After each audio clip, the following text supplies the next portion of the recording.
Hi, and welcome to Ivy English. I'm Karen. And I'm Chris Gorski. Today is July 7th, and we're on page 20 in your magazines. And today we are going to talk about some very unusual and very cute critters. We are talking about meerkats, which, as you may know, were featured in Disney's Lion King. They kind of look like cats, although the Dutch name is pretty funny. We'll get into that later. I don't know how the Dutch came up with their name for meerkats, but to me, I think, I can understand why people would think cat. And I use the word critters, and that's spelled C-R-I-T-T-E-R plus S, critters. And actually, it comes from the word creatures. What are creatures? Creatures are animals. It doesn't include everything that was created by whoever you think created the universe. It only refers to animals, doesn't include plants. So creatures became critters, and that means animals. And our title is, How Does Disney's Timon Compare with Real Meerkats? I had to get some help from Chris with the pronunciation of two words in this title. Yeah, well, to be fair, I am a minor expert in the movie The Lion King, Timon and Meerkats. I really liked this movie a lot. I'm not a huge Disney movie fan, but I did see this in the theater, and I have very strong memories of it, being quite blown away by how good it was. And I think the movie stands up. So I was very confident when it came to the names found in our article today. I have to confess I haven't seen it, but my conclusion now is I better watch it. It is a classic, especially if you like animation. Okay, here we go. Anyone who has seen Disney's The Lion King will agree that one of the movie's most popular characters is Timon. Timon, along with his best friend Pumbaa, provides Simba, the movie's protagonist, with what he needs the most when they first encounter him: kindness and loyalty. While millions of young children have viewed this classic movie, many of them might not be aware that Timon is actually a real-life meerkat, a small mammal native to the desert lands of southern Africa. Meerkats have a unique and adorable appearance, primarily characterized by an upright standing posture and dark patches around their eyes. Particularly, it is their standing pose that sets them apart from other mammals, most of which feel more comfortable on four legs. Despite their cute appearance, meerkats must adopt clever strategies to survive in the harsh desert environment. They are highly cooperative and social animals living in family groups known as mobs. Each mob has a dominant female in charge, and the other members of the mob have defined roles to ensure that no task is left undone. Some serve as watchers who look out for dangerous predators in the sky like eagles and hawks, while others hunt for food, including fruits, insects, small birds, rodents, and lizards. Meerkat mobs live in homes called burrows, which are essentially underground tunnel systems that enable groups to keep cool in the scorching African sun. Intelligent and loyal, meerkats are truly not too far removed from the one depicted in the Disney classic. These fascinating creatures are much more than just cute animals and can surely teach us a thing or two about standing up for one another. That's a nice pun. We'll come back to that later. Our title again, How Does Disney's Timon Compare with Real Meerkats? And I think that title is pretty straightforward. We know that Timon now is a character in the movie The Lion King that we're going to be talking about. And we're talking about meerkats, which is an animal we may not be so familiar with, but actually we see a lot of them on the internet now. They are very popular animals. They're quite charismatic and playful, and they like to live in groups, and so they like to snuggle and stay warm. There's a lot of cuteness to them. They are very, very big on the cuteness. Because they stand up, they look a little like people, and they look right at you, like they know what's going on. They do stare you right in the soul, don't they? Exactly. Okay, our first paragraph again. Anyone who has seen Disney's The Lion King will agree that one of the movie's most popular characters is Timon. Okay, now, I said that I had to ask Chris about the pronunciation of two words. This is the first one. I looked it up online, and I found two different sources, one on YouTube, and they said, Timon. And I thought, okay, well, I've checked, and then Chris just said, Timon. I had to plant the flag, but I think this is a really interesting segue that we have to take here. That Karen looked at Google and YouTube and had two popular sources that had the exact same pronunciation, and I flatly knew it was wrong. And I was just like, this is not right. I had to insist that it wasn't right. And like, we need to see these character voice actors. We need to see lines from the movie because this is exactly how it is said. And I'm telling you, Google is wrong here. So I think this is a really good point that you're going to bring up here.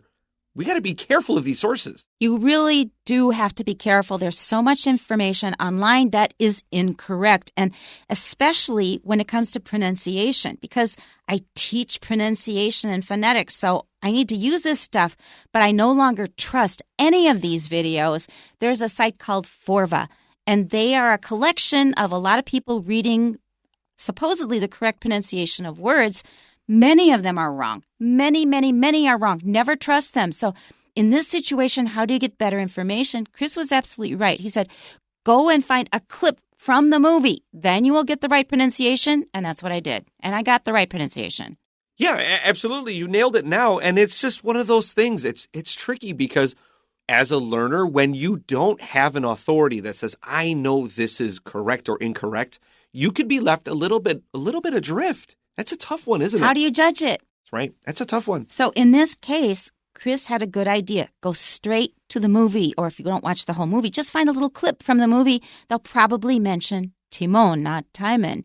So that's one thing. I said there were two words. The other word is meerkat, and that's because it comes from Dutch. And in Dutch, E is pronounced A. So I said meerkat. I wasn't sure. It means sea. And Chris just popped right back with meerkat, and that solved that. Interestingly, meerkat means long-tailed monkey in Dutch. Oh. I don't know. I agree with you that, number one, they look like a cat. I don't know how the monkey part got in there. But I agree when you said they kind of look like people, and I had never really thought of that. I very much thought of them as like, what if you took a mouse and a cat and you put them together? But when you said people, I'm like, yeah, you're right about that. They're very human in their upright posture, the way they stare at you, the arms straight down. Exactly. You do see yourself in them, don't you? Yes. I wonder if that doesn't like subtly contribute to their popularity. I'm They're sure, just like probably us. not so subtly. Yeah. That's right. Before we go to our next sentence, I want to point out a short thing with this. Something my students, I teach slightly younger students than Karen here, something my students often struggle with is anyone who has seen this movie. It's like, teacher, I saw this movie in the past. Why are we using the present perfect? And the reason is we still have this experience, even though it was in the past. And I will tell you, I carry the experience from originally seeing this movie in 1994 to today. I remember those opening moments with that dramatic opening song. Like from the very first seconds, like I'm literally getting goosebumps here thinking about that opening seconds of that movie. How old were you? I might have been 13. Wow. And I was not a Disney movie fan. I was not into that Disney movie, and it struck me. You were mostly past the cartoon phase in your life. Yeah. And so I still have that experience with me there. Therefore, we should use the present perfect tense to emphasize this experience. Still with you. It's something that is still relevant in the present. Now, it may seem kind of crazy that I have not seen this movie, but I have to say, I don't like watching movies. I don't like watching TV. I don't do much of either, unless it's a really important movie like Everything Everywhere All at Once. I realized I had to see that movie, so I've divided it up into 10 sittings, and I finished the movie. I do that, too. I'm really bad at watching TV and movies, even stuff I really like. I just can't commit to it, and if I'm committing to a movie, I'll watch it in parts, and some of my friends think this is absolutely crazy. I bet we're not the only ones. And the other reason is going to sound really crazy is I know that somebody important dies. And I can't stand watching bad things happen to people. And there's no movie where nothing bad happens to anybody. So that's one reason that I didn't watch it. Well, speaking of bad things happening, our next line will actually talk about our 3 characters that we'll be focusing on before we move into the article proper. Okay, so to go over the first sentence again, anyone who has seen, just keep that in mind as a chunk. It's very, very useful. Anybody who has done this before, anybody who has been to France or whatever, anybody who has add whatever. Okay, and The Lion King. They're assuming that most readers have. I have not. One of the most popular characters is, that's one of the most, something is, another great structure. And then Timon. So make sure you look it up if you don't know how to say it and try several sources. Okay, on to the next sentence. Timon, along with his best friend Pumbaa, provides Simba, the movie's protagonist, with what he needs the most. When they first encounter him, kindness and loyalty. The sentence is kind of long and there are a lot of parts to it, so you got to kind of keep the whole thing in your head as you're reading it. So the first thing is the word protagonist. Protagonist simply means the main character. And the one who keeps creating problems for the main character is called the antagonist. The protagonist, the antagonist. So in this story, Pumbaa and Timon come in about maybe 1/3 through the movie. And so Simba is this young lion. His father is teaching him how to be the future king of his kingdom here. But his father's killed and his uncle takes over. And his uncle tells Simba to run away and never return, ostensibly to protect Simba, but really the uncle just wants to get rid of Simba here, who has the rightful claim to the throne. And while he's running away, being fearful, there are other creatures hunting him. He bumps into Timon and Pumbaa, who are just goofy, fun characters, and they take the movie from this very dark moment to something a lot lighter with song and dance, and they're eating bugs and they're smelly, and they're genuinely funny characters. Even today, they're still quite funny, even though they're kind of focused on like pee-pee poo-poo humor. Oh, well, that's what you have when you have animals, is a lot of that. Meerkats are related to ferrets. They smell. And I wanted to say, this idea of an uncle wanting to get power, that sounds like Shakespeare. It's exceptionally common in history, where you have an uncle wanting control, but you have a son because of the way birthright. I mean, this is really common in Chinese history, like birthright of sons and all that. Oh, yeah. I am now reading the Zuo commentary of the Spring and Autumn Annals. It's a really difficult work, but it's something on my bucket list I want to do. And that happens all the time. There was one time when it didn't happen, and they wrote specifically in the history, this time there was no power struggle. That was really unusual. That is a pretty funny, I suppose so. That is very notable in Chinese history. During this period, no war. That's pretty exceptional. I agree. Because usually a lot of people are murdered. People of this, they'll wipe out a whole family in order to get power. But one interesting thing about this particular case that I'm thinking of, the person who became the ruler was only 4 years old. So I think they had the whole power system set up and very stable, and they just let the kid come in and take over in name only. Okay, anyway, back to our article. So Timon, together with his best friend Pumbaa, we have a new character here, provides Simba, another character, and that's the main character of the whole movie. That's the protagonist that we were just talking about. So with what? Provides with. We've jumped over a little bit. He provides Simba with the thing that he needs most when they first encounter him, and the thing he needs most is kindness and loyalty. And those are things we all need most, I think. Okay, on to the second paragraph. While millions of young children have viewed this classic movie, many of them might not be aware that Timon is actually a real-life meerkat, a small mammal native to the desert lands of southern Africa. Oh, that is something interesting to know. Are they saying that the character Timon was based on a particular meerkat, or are they just saying that meerkats are real animals? I think they're saying that meerkats are real animals. I do agree that this sentence it's maybe a little ambiguous. Was there a meerkat that inspired Timon? Yeah, and as far as I could tell, that answer is no. They just studied meerkats. I remember Disney animators going to the zoo and drawing them and watching them. Okay, that makes that clear. So now we're going to find out about real-life meerkats. So pay attention to a couple words here. Native to means they're local to a place, and that native to is just like the word national. But pay attention to the way the vowels are said. Native versus national. And also nation.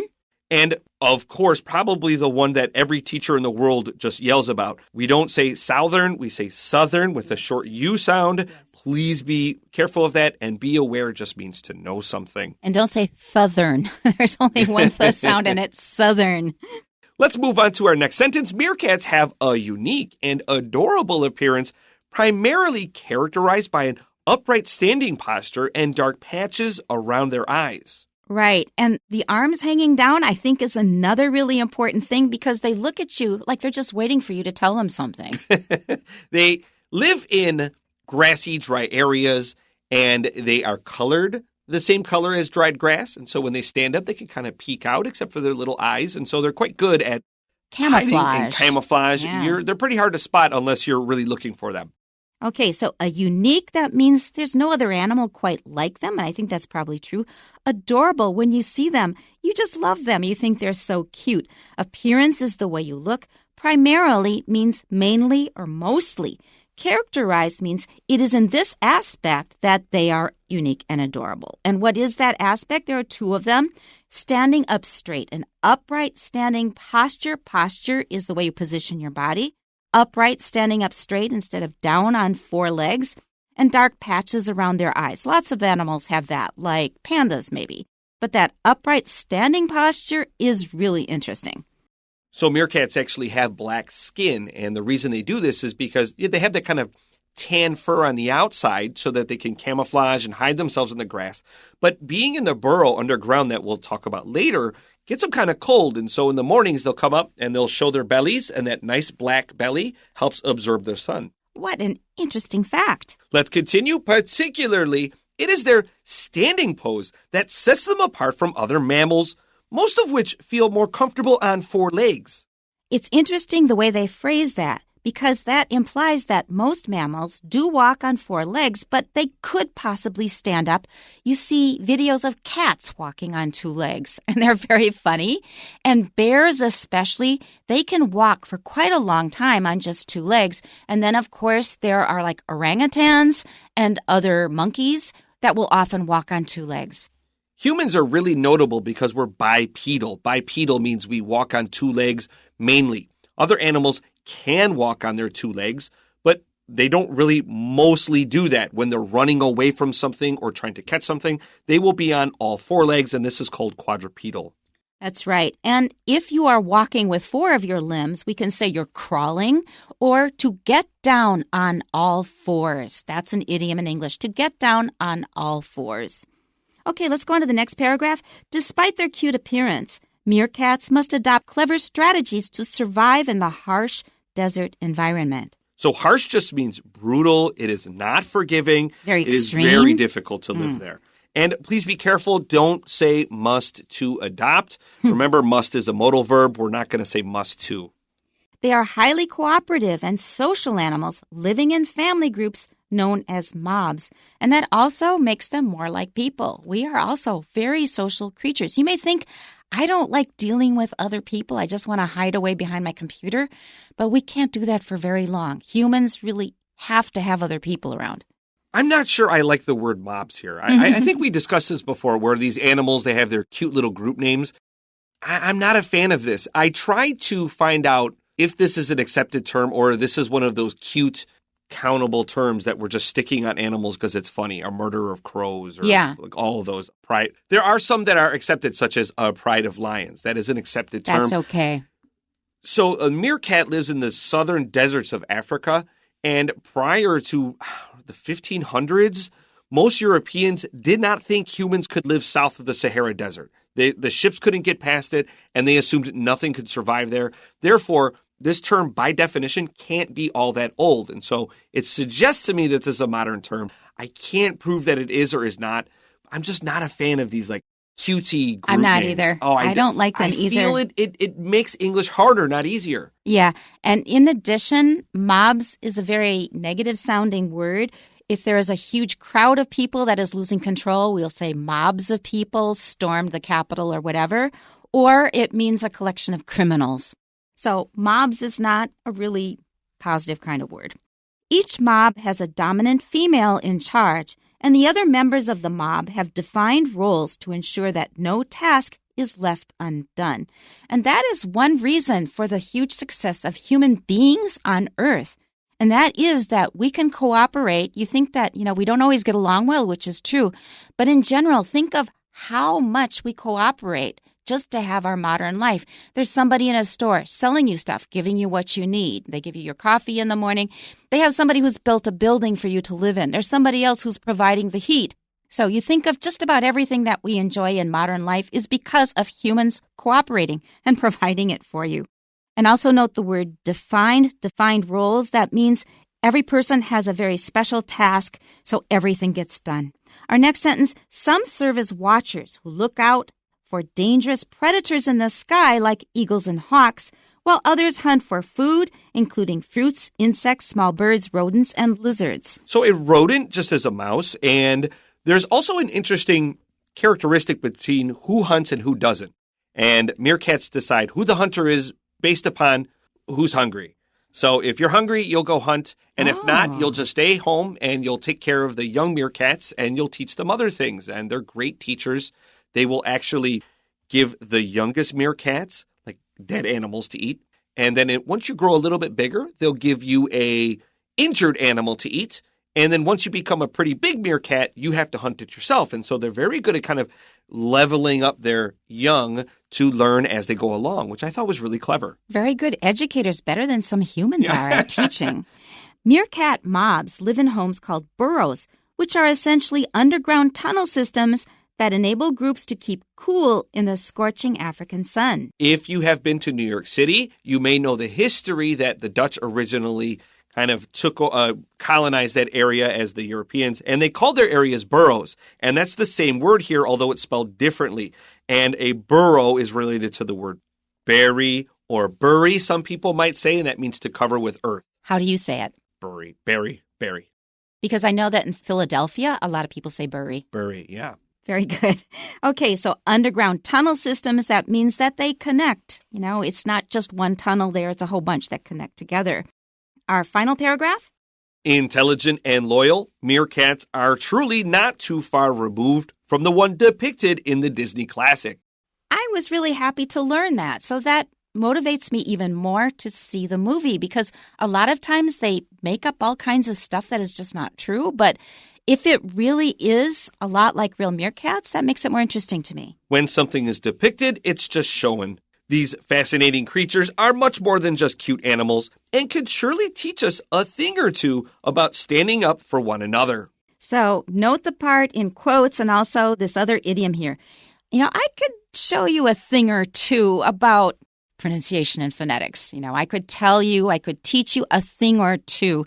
That's a really good idiom to know. And to stand up for someone else, it's a pun on the idea of standing up because they stand up straight. And also it means to defend or protect another person. Let's move on to our questions. Number 1, what is the purpose of the first paragraph? A, to outline the personalities of meerkats. Not in the first paragraph. B, to introduce a Disney classic to the readers. Sorta, I guess, but not really a full answer. C, yeah. To set the stage for the discussion of meerkats. That's what it is. There you go. Yeah, and I was glad to see that because if it was just about Disney, I wouldn't have been so excited about it. But learning about an animal is pretty neat. And D, to specify what role Timon plays in Simba's life, not the main point. Number 2. Which of the following aspects of meerkats are mentioned in the passage? A, mating behavior. They didn't get into that. B, physical features. Yes. C, living habitats. Yes. D, natural enemies. They also mentioned that.